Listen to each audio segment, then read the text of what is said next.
بسم اللہ الرحمن الرحیم۔ میرے عزیز طلباء و طالبات، آج آپ کے چھٹی جماعت یعنی مسکانیہ دوم میں فارسی کے مضمون کے ساتھ آپ کے روبرو ہوں۔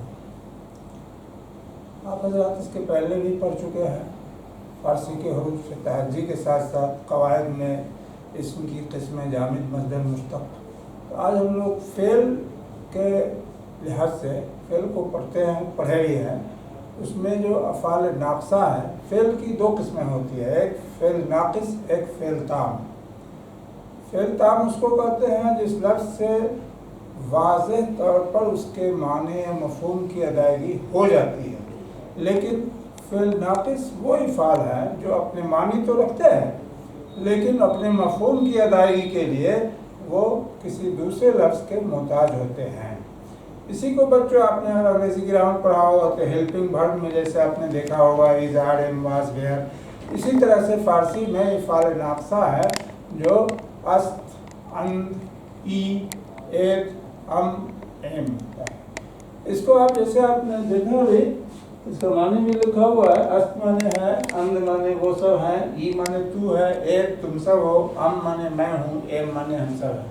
لیکن بچوں جب آپ افعال کا گردان بنائیں گے تو کوئی ضروری نہیں ہے ان تمام الف کو اس کے شروع سے ہٹا دیا جائے تو وہی علامت بنے گی گردان کی۔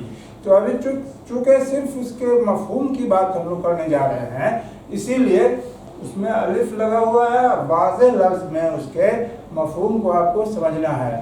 اب یہ آپ سمجھ سکتے ہیں کہ اس کی تعریف جو ابھی کی گئی ہے کہ افعال ناقصہ ان افعال کو کہتے ہیں جو اپنا معنی تو پراپر رکھتے ہیں لیکن اپنے مفہوم کی ادائیگی کے لیے دوسرے الفاظ کے محتاج ہوتے ہیں۔ اب جیسے بچوں دیکھیے یہ است کے معنی ہے، تو اگر صرف اکیلا رہے گا است تو اس کا مطلب کیا سمجھا جا سکتا ہے، لیکن اور ایک ہے کہ ای طفل است، یہ بچہ ہے، تو اس کی مفہوم کی ادائیگی ہو گئی۔ تو تعریف کے مطابق یہی ہے کہ یہ تنہا اپنے الفاظ کے وجود کے ساتھ ساتھ بغیر دوسرے الفاظ کی مدد کے اپنے مفہوم کی ادائیگی نہیں کر سکتا ہے۔ آگے بچے آپ جو گردان بنائیں گے افعال کو سمجھنے کے لیے تو اس میں یہی سب علامات آئیں گی، صرف الف جو شروع میں لگایا گیا ہے وہ ہٹا دیا جائے گا۔ تو کچھ اس طرح سے آپ اس کی تعریف بھی لکھ لیں اور ان چند خاص افعال ناقصہ کو بھی آپ نوٹ کر کے دیکھ لیجیے، کاپی میں لکھ لیجیے، یاد کیجیے، تاکہ یہ ابھی کا جو سبق ہم لوگ پڑھنے والے ہیں اس سبق کے مفہوم کو آپ بخوبی سمجھ سکیں۔ تو سبق میں ہے، دیکھیے، خدا واحد است، اس کا ترجمہ کر سکتے ہیں آپ۔ خدا مانے خدا، واحد ایک، است ہے، خدا واحد است، خدا ایک ہے۔ مردمان خرد مند اند، مردمان مردم کی جمع ہے، خرد مند کے معنی ہوتا ہے عقل مند، تو مردمان خرد مند اند یعنی بہت سے لوگ عقل مند ہیں۔ اب یہاں پر ایک چیز سمجھنا ہے بچوں کہ مردمان خرد مندان، خرد مند اند، یہ مردمان بہت سے لوگ عقل مند ہیں، یہاں پر اند دیکھیے، اگر ایک آدمی ہوتا تو اس کے لیے جیسے کہ احمد خرد مند است یہ بھی ہو سکتا ہے، تو احمد اس کا جو فاعل ہے سنگل ہے، اسی لیے احمد کے ساتھ است آئے گا، احمد خرد مند است۔ لیکن جب مردمان ہم لاتے ہیں، مردمان جمع لفظ ہے، وہ اس کے لیے پھر اند فعل بھی آئے گا اسی طرح جمع، یعنی جملے کی جو بناوٹ ہوتی ہے فارسی میں قواعد کے لحاظ سے اس کا فاعل، اس کے فعل، فاعل کا آخری لفظ فعل جو ہے فاعل کے تابع ہوتا ہے، یعنی فاعل اگر واحد ہوگا تو فعل بھی واحد ہوگا، فاعل جمع ہوگا تو فعل بھی جمع ہوگا۔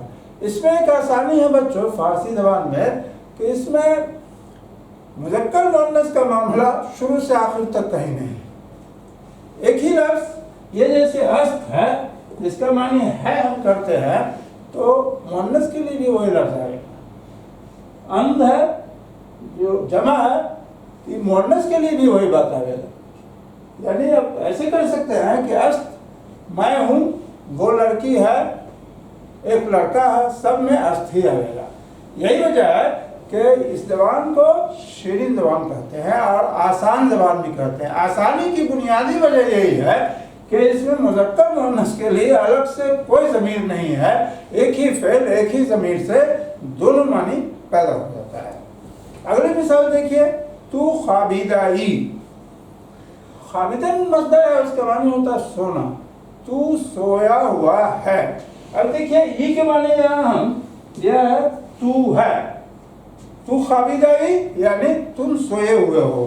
اب دیکھیے یہاں پر اس کا فاعل تو ہے، تو واحد حاضر ہے، اسی لیے اس کے آخر میں اس کا فعل واحد حاضر کا لایا گیا ہے۔ ایک بات بیچ میں بچوں ہم اور بتانا چاہیں گے کہ فارسی چونکہ ابھی آپ لوگوں نے شروع ہی کیا ہے، وہ یہ ہے کہ فعل، فاعل اور مفعول تین چیزیں ہوتی ہیں۔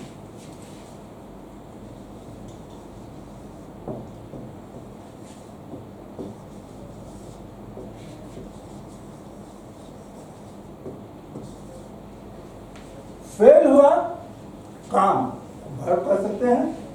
فاعل اس اسم کو کہتے ہیں جو جملے کے اندر وہ کام کا کرنے والا ہو، اسی کو انگلش میں سبجیکٹ بولتے ہیں، اسی کو یہاں فاعل بولتے ہیں۔ اور مفعول کیا ہے کہ جس پر کام کا اثر پڑے، جس کو انگریزی میں آبجیکٹ بولتے ہیں۔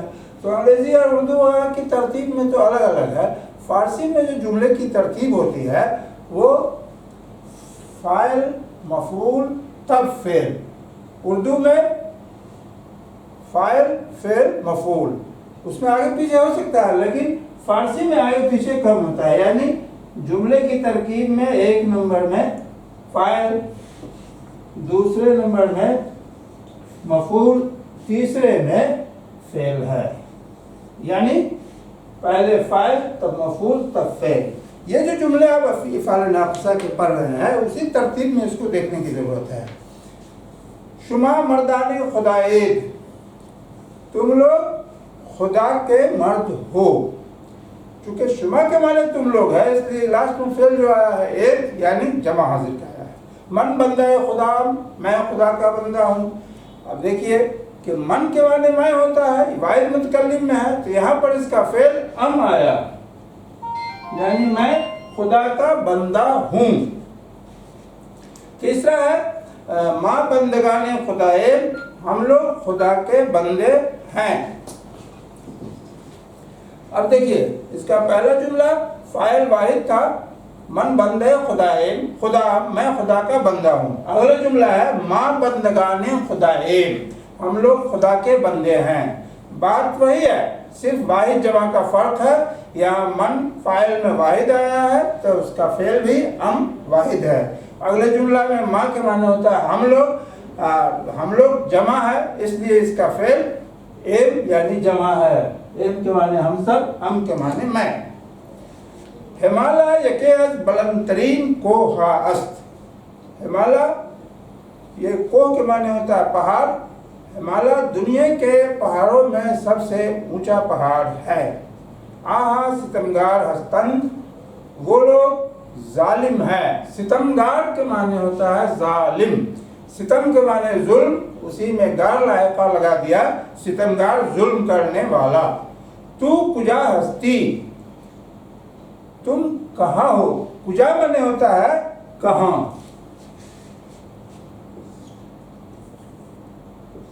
کجا کہاں۔ شما رنجور ہستید، تم لوگ غمگین ہو۔ شما مانے تم لوگ جمع حاضر کا صیغہ ہے، اس لیے ہستید میں یہ دال لگا ہوا ہے یعنی جمع حاضر۔ من ہندی ہستم، میں ہندوستانی ہوں۔ ماں بر ہمالا ہستید، ہم لوگ ہمالا پہاڑ پر ہیں۔ او از دہلی آمدہ است، وہ دہلی سے آیا ہے۔ من کتاب شما دیدہ ام، میں نے تمہاری کتاب دیکھی ہے۔ بچوں یہ کتاب شما اضافت کی ترکیب ہے، شما کے معنی تم لوگ ہوتا ہے، کتاب شما تم لوگوں کی کتاب، دیدہ میں نے دیکھی ہے، دیدن مصدر سے ہے، دیدن کے معنی دیکھنا۔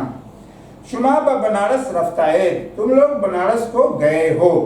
آہاں چہ خدان، ان لوگوں نے کیا کھایا ہے. ما خود را آزمودائیم، ہم لوگ خود کو آزما چکے ہیں.